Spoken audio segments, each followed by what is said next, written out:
Salut, c'est Alyosha Schneider et vous écoutez Toute Première Fois.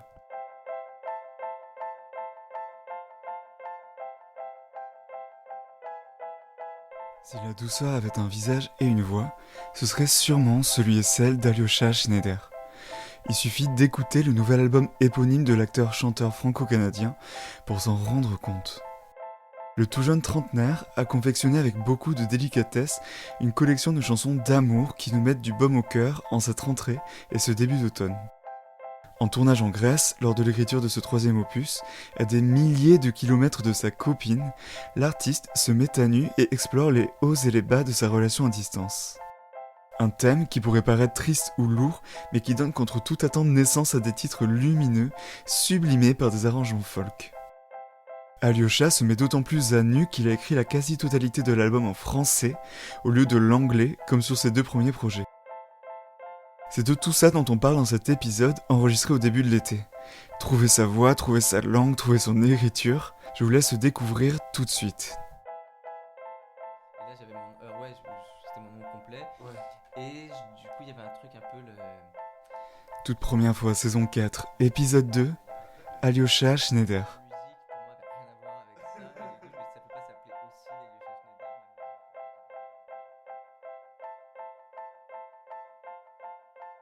Tu es né à Paris il y a bientôt presque 30 ans, en septembre je crois que tu fêtes tes 30 ans.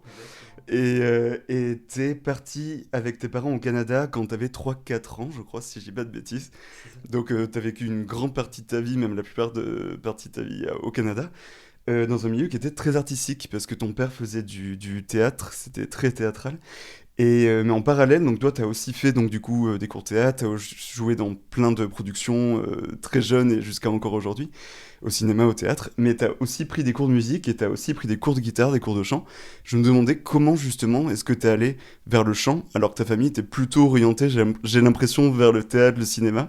Comment est-ce que tu es allé là-dedans et est-ce que tes parents t'ont un peu regardé bizarrement quand tu dis que tu voulais faire de la musique? Comment ça s'est fait?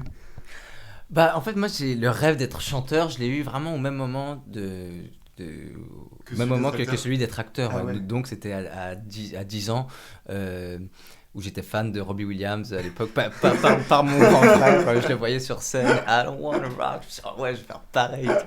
Euh, et du coup, j'ai dit à mes parents, je vais prendre des cours de chant, et prendre des cours de théâtre. Ça a été pour moi d'un bloc, et ça me paraissait pas bizarre parce que mes parents à ce moment-là ne voulaient pas forcément que je sois comédien, ou enfin, ils pensaient pas du tout à mon métier encore. Ouais.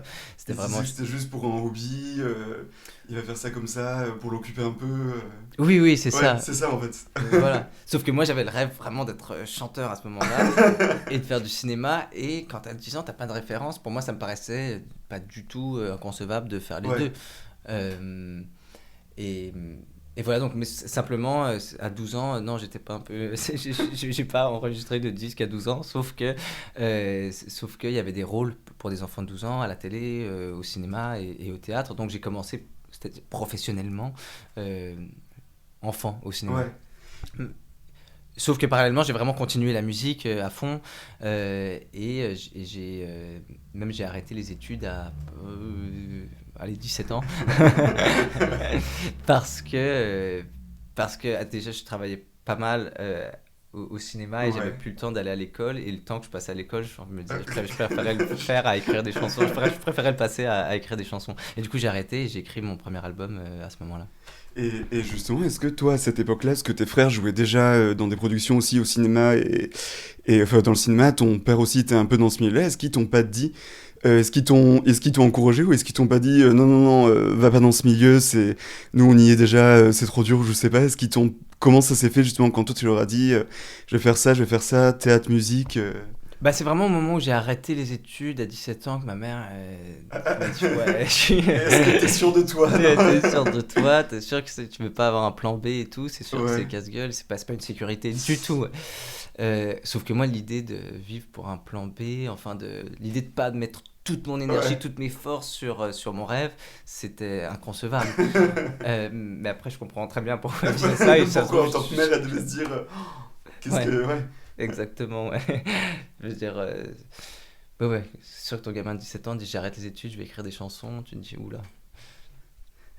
Et justement, quand toi, donc, avant 17 ans, donc tu avais déjà joué dans pas mal de choses et tu avais donc du coup déjà commencé à écrire tes chansons, est-ce que tu te voyais donc déjà avoir une carrière dans ce milieu-là ou est-ce que pour toi c'était les deux, que l'un des deux? Est-ce que tu me disais ouais, que quand tu étais tout petit, tu te voyais déjà être chanteur et acteur, enfin plus chanteur du coup, mais là, est-ce qu'à 17 ans, du coup, tu disais c'est bon, je vais faire les deux maintenant, je vais gérer les deux?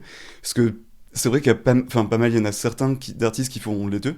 Et parfois, on leur dit ah, mais vous êtes plutôt chanteur ou plutôt acteur. Est-ce que tu avais peur justement qu'on te mette dans une catégorie? Comment c'était dans ta tête justement à cette époque-là? Bah, j'ai vraiment toujours voulu faire les deux, même quand Ouais, j'avais 10 ans, il y avait un truc dans ma tête, c'était clair, c'était les deux. Euh, Simplement, le...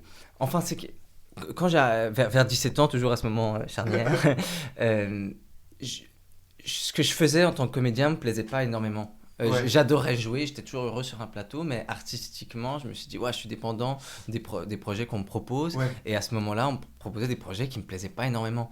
Et je me suis dit, non, c'est pas, je rêve d'être comédien, mais là, si c'est pour faire des projets comme Est-ce ça, que c'était c'est encore pas. des rôles d'ado, des choses comme Ouais, ça c'est ça, ou... Ouais. exactement. Qui était très chouette hein, Ouais. pour ce que c'était. Simplement, je me suis dit, non, je peux pas m'exprimer artistiquement autant Mhm. que je le voudrais. Alors que la musique, je me suis dit que ça fonctionne ou pas. Quand j'écris une chanson, je m'exprime et je le fais, même si je joue devant 50 ou devant 12 personnes, devant ma famille et mes Ouais. potes. Au moins, je m'exprime artistiquement Ouais, c'est et ça, c'est 100% moi. toi, quoi. C'est toi qui dirige tout, qui écrit, qui compose, qui...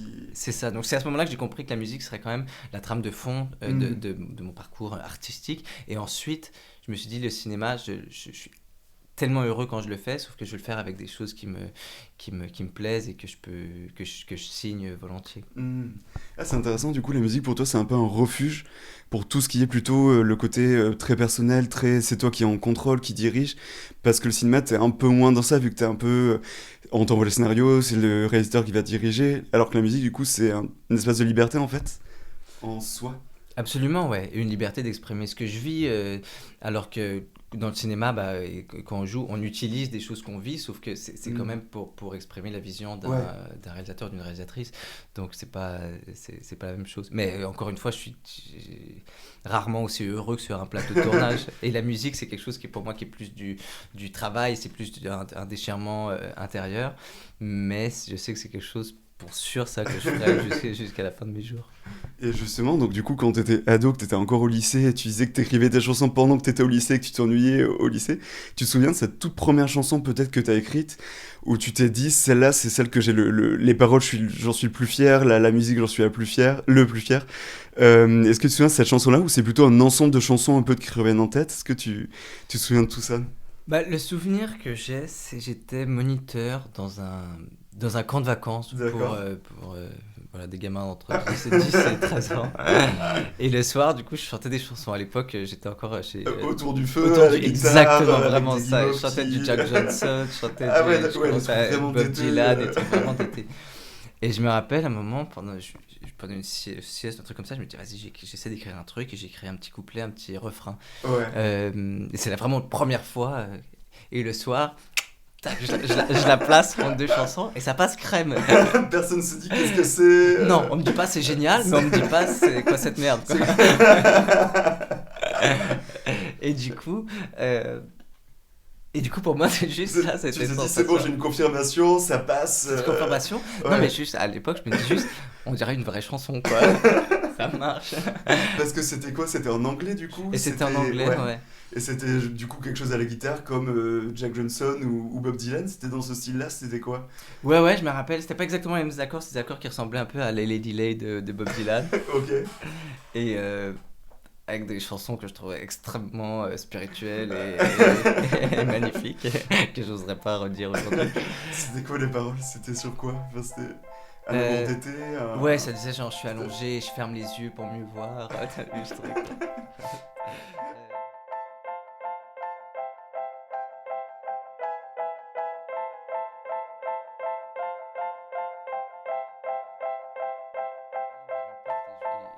j'ai commencé à écrire plein de chansons qui étaient de moins en moins nulles et jusqu'à ce que je rencontre Jean Leloup, qui est un artiste que j'admirais, que j'admire toujours énormément, qui est un artiste québécooi. En France, il a fait un tube avec 1990. En 1990, c'est l'heure des communications. Non, j'ai pas cette culture-là, je suis désolé. C'est son seul tube en France, mais c'est une légende au Québec. C'est vrai? Ouais, Jean Leloup. Et tu l'as rencontré dans un café. Ah, ok. À un moment où j'avais 17 ans, justement, j'avais à peu près 8 chansons. Par hasard, non? Vous étiez prévu? Non, c'était vraiment par hasard. Et je suis allé le voir, je lui ai dit: j'ai écrit des chansons, tu veux pas me donner des conseils, me filer un coup de main. Et il m'a fait venir en studio le soir même. Ok. Et on a enregistré des maquettes. Et pendant un an et demi, il m'a pris sous son aile. C'est lui qui m'a fait rencontrer mon premier label à l'époque. Ah ouais. Et c'est comme ça que du coup que t'es allé sur ton premier EP et ton premier album, j'imagine, du coup? Exactement, ouais. Bah, enfin, c'est lui qui m'a amené, je me rappelle, le rendez-vous chez mon premier label Audiogramme au Québec. Et qui ont accepté de me signer. Et ça fait... du coup, j'avais 18 ans. Et c'est vrai que ça a accéléré les choses par rapport à mon premier album, qui n'empêche sorti 5 ans plus tard. Oui, et juste avant, il y a eu Sorry Eyes, qui est le premier EP du coup qui est sorti juste avant. Et justement, ce que je trouve intéressant, c'est que tes premières chansons, donc du coup, étaient aussi écrites en anglais, comme ton premier EP, comme tes 2 premiers albums. Pourquoi ce choix de l'anglais? Je me demandais, est-ce que c'était parce qu'à l'époque, tu étais dans un milieu qui était peut-être plus anglophone avec le Canada, ou est-ce que c'était plus dur d'écrire en français, est-ce que c'était la langue maternelle? Comment t'expliques ça? Bah, c'était plus dur d'écrire en français parce que tous les codes que j'avais de songwriting étaient en anglais par mes références, que ce soit Bob Dylan, encore toujours Jack Johnson ou Elliott Smith, tout ça.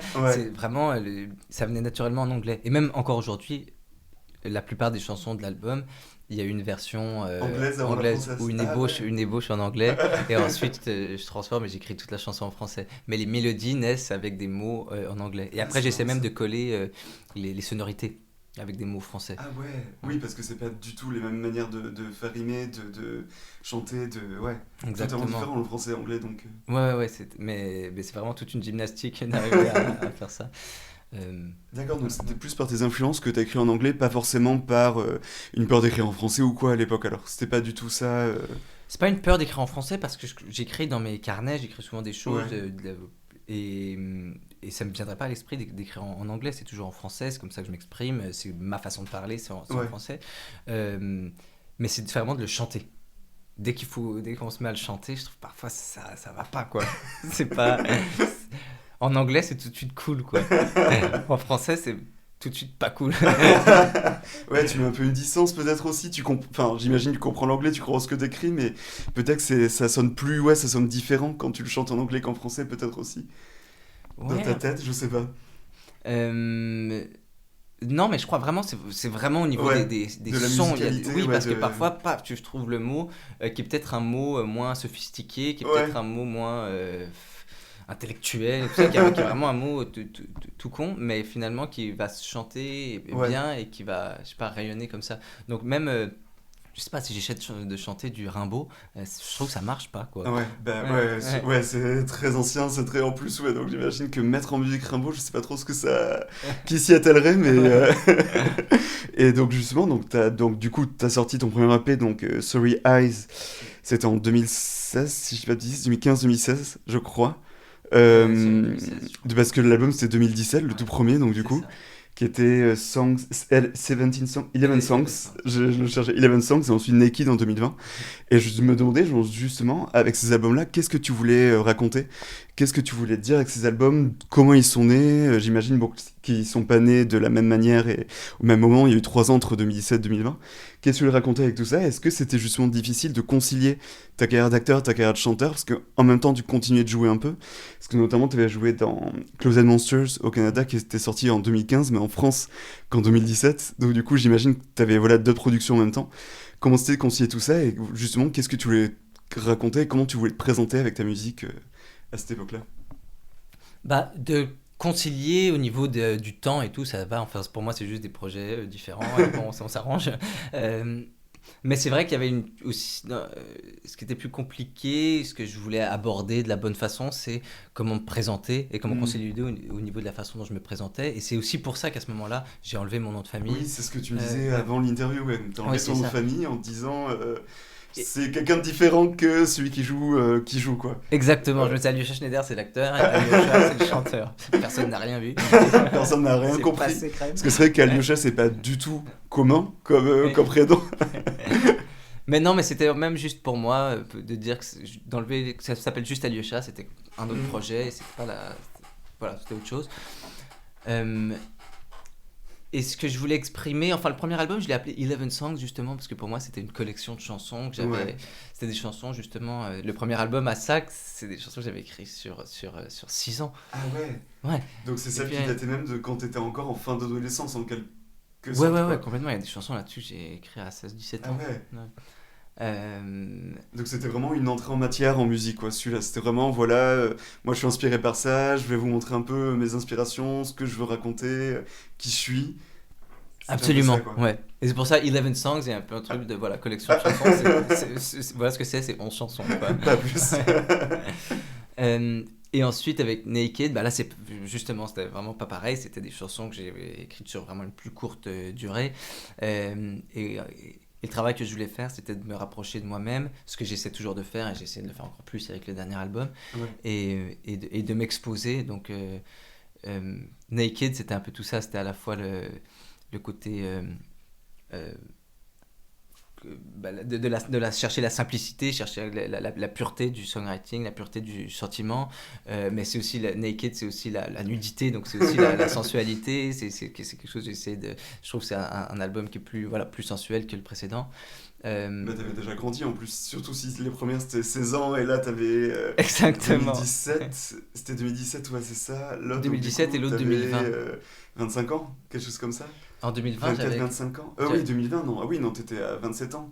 Ouais. Parce qu'on a le même âge, donc du coup, j'essaie Ah, de c'est calculer ça, quel ouais. âge j'avais moi aussi. C'est ça.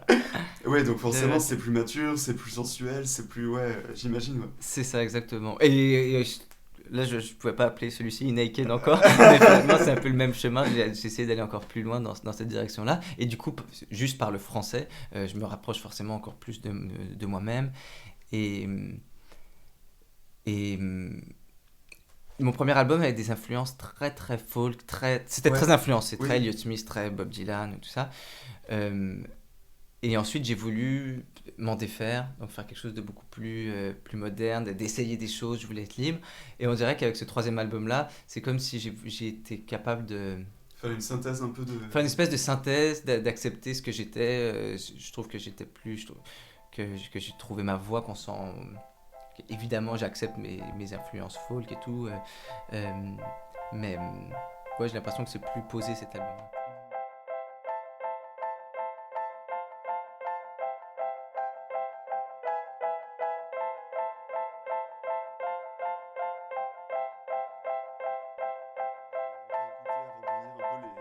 Les trois albums, c'est vrai qu'on voit vraiment la différence entre le premier et le deuxième. Et je trouve que le troisième, justement, est un peu sa synthèse, comme tu dis. Et je trouve qu'il est plus moderne et en même temps aussi plus mature, même si Naked était déjà plus mature. Mais je trouve encore plus mature, peut-être du fait que t'as écrit en français, parce que du coup, là, on a l'impression que c'est encore plus un dévoilement de toi. Parce que je crois que cet album, justement, tu l'as écrit quand t'étais en tournage. En Grèce pour Salle Grecque, justement, la série de Série Clapiche. Parce qu'entre 2020 et 2023, t'as continué à jouer, du coup. Et je crois que t'as écrit cet album à ce moment-là, quand t'étais un peu éloigné de tout, quand t'étais éloigné de ta copine aussi. C'est un peu tout ça dans cet album-là, je crois. Ouais, mais c'est vrai que j'ai beaucoup voyagé pendant cette période-là pour différents tournages. J'ai été en Grèce pour la série de Clapiche, mais j'étais aussi en Grèce pour un film qui s'appelle Musique, un film allemand d'Angela Schanelec. Ah, d'accord. Du coup, j'ai passé presque toute l'année en Grèce par total hasard. Et j'ai aussi beaucoup écrit à Montréal, forcément, mais Tu rentres souvent à Montréal ou à l'époque t'habitais encore à Montréal du coup j'habitais à Paris, sauf que je travaillais avec Marc-André Gilbert, qui a produit, qui a fait les arrangements de l'album et qui a D'accord. coécrit une bonne partie, enfin la plupart des chansons avec moi. D'accord. Et du coup, ouais, je trouve que dans cet album, on sent la chaleur de la Grèce, le côté un peu chill, tout ça, mais avec une mélancolie du fait que j'étais loin de ma copine, loin des gens que j'aime. Et après, je parle aussi de plein d'autres choses sur le disque, mais justement, j'ai fait même chanter mes amis de là-bas, on entend Ouais. des phrases en grec C'est ce dans que je voulais le comprendre, disque. ouais. Je voulais vraiment que tout ce que je vis, tout ça soit intégré et qu'on le sente sur le disque. Que ce soit une photo un peu de cette période, de cette époque-là.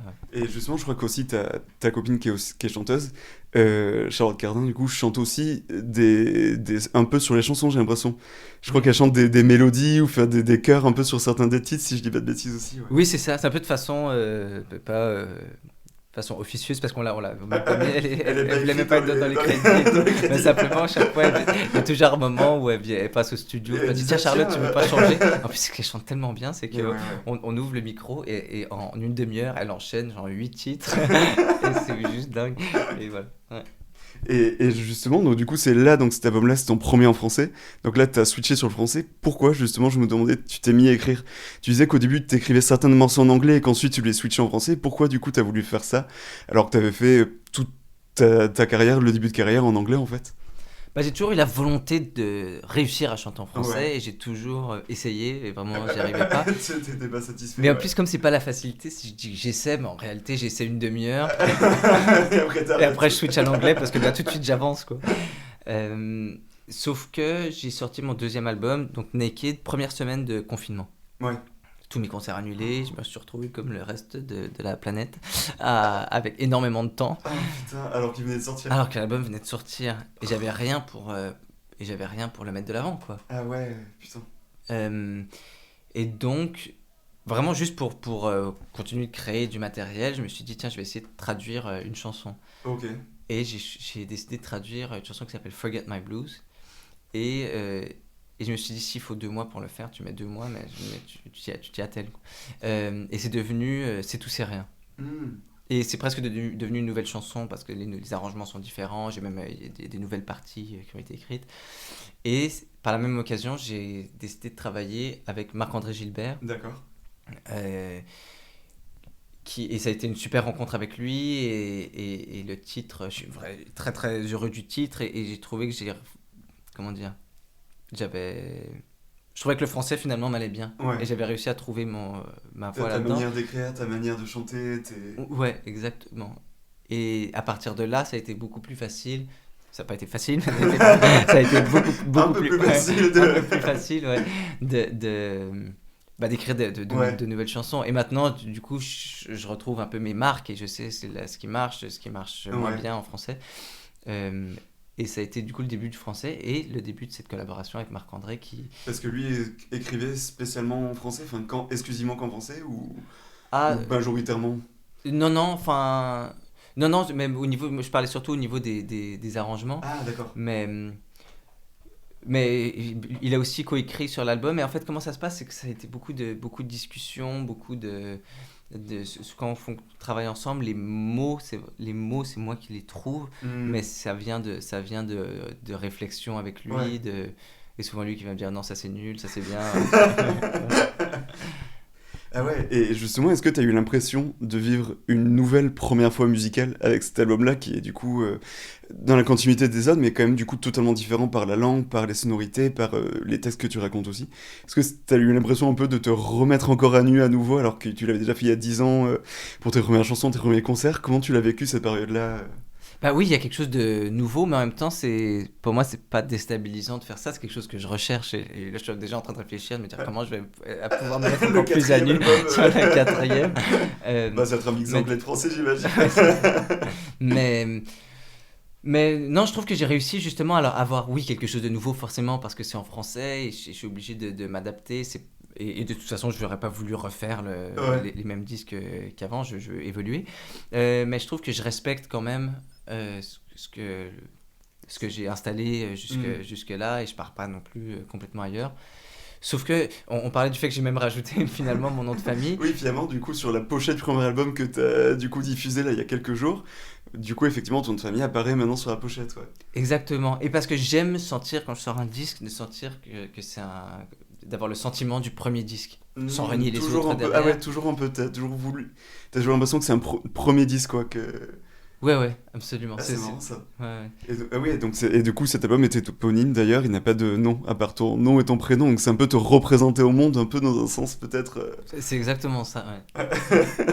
Et du coup, pour finir, je me demandais, on a parfois un peu peur, un peu honte de ses premières fois dans tous les domaines, et dans celle artistique, donc du coup, toi, donc tes premiers morceaux que tu as écrits voilà, autour du feu au Canada pendant un camp de vacances, est-ce que tu as l'impression que ces premiers morceaux se retrouvent un peu parfois par touche par impression dans tes morceaux actuels, ou est-ce que tu as l'impression d'avoir fait justement totalement autre chose et d'être beaucoup dans une autre direction, ou est-ce que tu y repenses, tu dis à l'époque j'avais un peu cette liberté là, j'allais, alors même si t'étais pas fier de ce que t'écrivais, mais est-ce que tu y repenses, tu dis voilà c'était vraiment différent et c'est dommage, ou est-ce que tu dis non, ça se retrouve? Comment tu vois ces premières fois avec ce que tu fais aujourd'hui? Euh, je pense vraiment que je suis meilleur qu'avant. Mais c'est drôle parce que même récemment en écrivant, euh, parfois j'ai une mélodie et je me dis, ah, est-ce que ça existe en fait ça? Il me semble que j'ai déjà entendu ça et je me rends compte qu'en fait non, ça revient d'une chanson que j'avais C'est vrai? écrite Ah il y ouais, a, mais il y a c'est drôle 13 ça. ans. Ouais. Et que t'avais jamais Et, publié du coup, qui était dans tes démos. ouais, Ah ouais, exactement. c'est drôle ça. Et juste des petits bouts de mélodie en Qui fait, te des reviennent espèces comme de. ça. Ouais, ouais. Ah ouais, donc du coup ça te quitte pas vraiment ces premiers morceaux en fait, ils te quittent pas vraiment. Non, non, exactement. Après, jamais je voudrais vraiment Réenregistrer, réenregistrer. Non, non, des vieux trucs. Et je dis que c'était nul après, c'est parce que j'avais 16 ans Oui, oui, et j'imagine. c'était pas, je reste indulgent avec moi-même, mais c'était quand même chouette d'écrire des chansons. Et c'était pas, ça allait quoi. Et là, avec ce premier album, comment tu te sens? Est-ce que t'as un peu peur? Est-ce que t'es excité de le publier? Est-ce que t'as une tournée qui va venir avec? C'est quoi la suite là du coup? J'ai une tournée, ouais, bah, je vais jouer à la Cigale déjà Oui, le 6 mars, mais il y a des concerts qui vont venir avant, qui vont être annoncés. Je vais faire des premières parties à la rentrée. ok. Je vais faire une tournée au Québec aussi au mois de novembre. Et, et juste, j'ai sorti 2 chansons jusqu'à maintenant et de voir les réactions, c'est sûr que c'est vraiment chouette. C'est au-dessus de ce que j'espérais. Ouais. Donc, Personne n'est dérouté par le Schneider qui s'est rajouté ou par le français à la place de l'anglais, ça va? non, Non. non, justement. Tout d'un coup, mon père comprend mes paroles. Non, mais je dis ça, mais c'est parce que finalement, j'ai l'impression qu'il y a plein de gens même des gens qui parlent anglais. De tes proches? Oui, enfin, même s'ils comprennent l'anglais, il y a un truc où avec le français, ils écoutent beaucoup plus les Ouais. paroles et on me parle beaucoup plus de mes textes maintenant que c'est en français. Alors que mes textes, pour moi, ont toujours été très importants.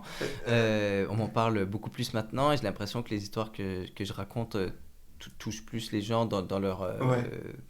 Parce qu'ils écoutent. On m'arrête dans la rue et on me dit, par exemple, ma dernière chanson Ensemble parle de l'amour à distance. Et plusieurs fois, on m'arrête dans la rue et on m'a dit, ah, mais moi je vis loin avec mon copain, avec ma Ah, je copine, comprends. et je vais le retrouver. Ouais.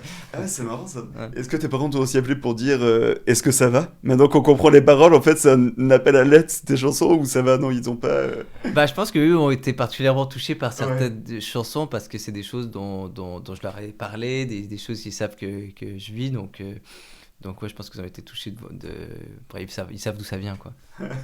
Donc t'es plutôt content, ça va, t'es pas trop stressé par ce qui arrive alors? Oh non, Par non, la bah suite, non, je suis confiant et de toute façon, quoi qu'il arrive, moi, je continue de faire mon truc, donc ça va. c'est très cool. Merci beaucoup, Alicia. Merci à toi. Merci à tous d'avoir écouté cet épisode. Vous pouvez retrouver toute première fois sur Spotify, Deezer, Apple Music et Google Podcast, et également aller suivre et liker les pages Twitter et Instagram. Merci.